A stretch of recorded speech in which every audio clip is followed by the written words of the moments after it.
Telewi ko Atkins Entertainment. Patinoshgara miti totarisira kuvane mumvu Abano vakamusha vanotarishira kuvane mu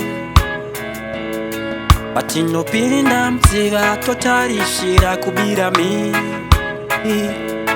Patinopinda msango totarisira kuwana cheuvi Asigana tariro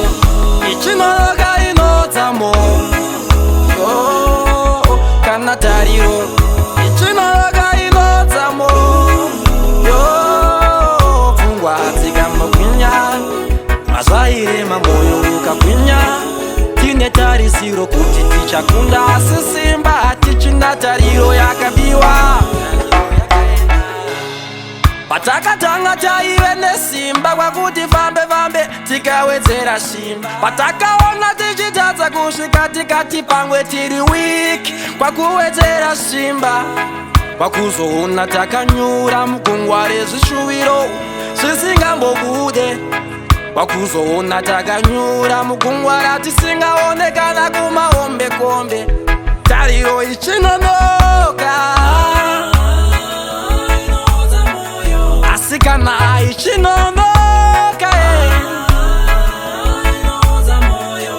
Tariro ichinonoka Asikana tariro ichinonoka Kana tariro ichinonoka inodzamo Kana tariro ichinonoka inodzamo Zikambokwinya mazvaire mamoyo ukakwinya Tine tarisiro kuti tichakunda sisimba tichina tariro yakabiwa Atkins Entertainment. Ritidzosere tariro yakare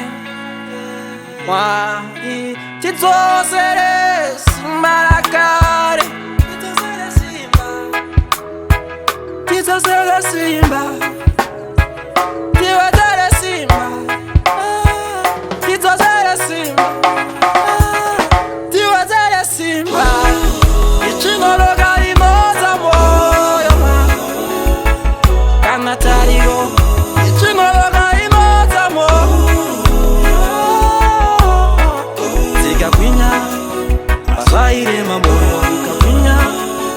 Tarisiro kuti tichakunda